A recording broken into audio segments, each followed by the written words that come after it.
everybody! This video covers the famous surrender battle of the American Revolution, the Battle of Yorktown. This is Standard 4 of the Georgia Standards of Excellence.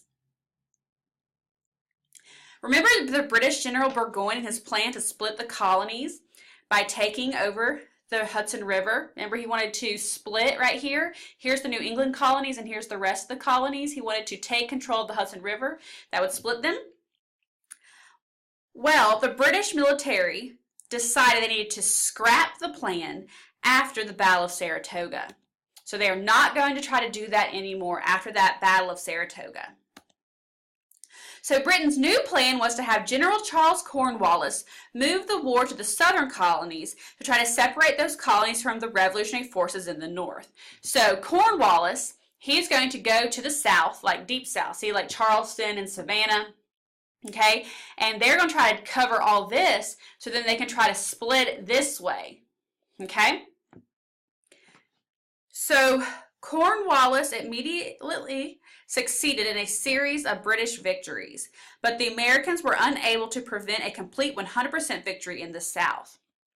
So there's a check there, very good for the British in Savannah, as well as Charleston.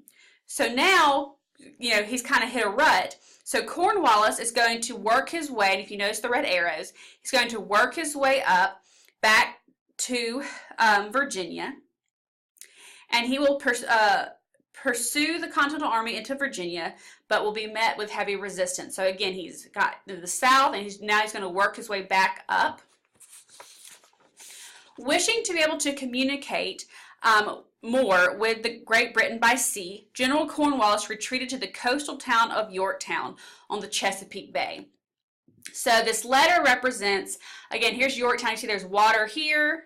Okay, and here's Yorktown. It's a peninsula, and he wants to get close to the water right here because he can send letters across the Atlantic Ocean and communicate with England.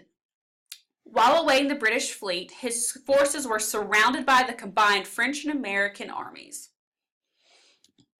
So here's a breakdown of what happened, and again, it's a little hard to tell, but all of this, on the other side of this, see there's also water here. So Yorktown is on a peninsula in Virginia. Remember, a peninsula is surrounded by water on three sides. It's close to being an island, but not. So here's a breakdown of what happened. Please see if you can notice the role geography played. In July 1781, George Washington began moving his army toward the south from Rhode Island. So George Washington is going to be coming kind of like right here and working his way down to Virginia. The French Navy arrived at the Chesapeake Bay to block the British escape by sea. So again, Washington and his men are going to try to pressure on land, and then the French are going to come this way and kind of do a blockade. So hopefully Cornwallis will not be able to leave. So the American forces surrounded the British by land at Yorktown. Okay, so here this represents the Continental Army, and you can see they are surrounding Cornwallis and his men on land. Okay, and again, Yorktown is located on the northern shore of a Virginia peninsula extending into the Chesapeake Bay. And remember, where are the French? The French are surrounding in water. So you see Cornwallis and his men truly are trapped. After 3 weeks of fighting, the British General Cornwallis surrendered. So he surrenders because he is trapped on that peninsula to Washington on October 17th, 1781. So recap, the British General Cornwallis was surrounded on a peninsula. The Continental Army surrounded him on land, and the French surrounded him in the water. The French alliance, remember the Battle of Saratoga, really came in handy here. The victory secured the final end to the American Revolution. Geography contributed to the overall victory at Yorktown because, again, the body of water served as another line of defense. The French Navy was able to cut off the escape route the British would have needed to prolong the war. Geography played a huge role in the American Revolution at the Battle of Yorktown.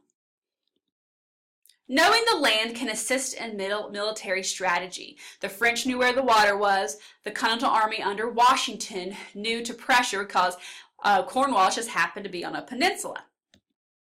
And then controlling the bodies of water and the high ground proved critical in this particular battle. So again, especially the Battle of Yorktown, the French being in Chesapeake Bay blocked the escape route. Cornwallis had nowhere to go. Now, before you move to task 6, write down on a sheet of notebook paper how many questions you got correct on this task with your Ed Puzzle questions. And here are the references. Thank you for watching.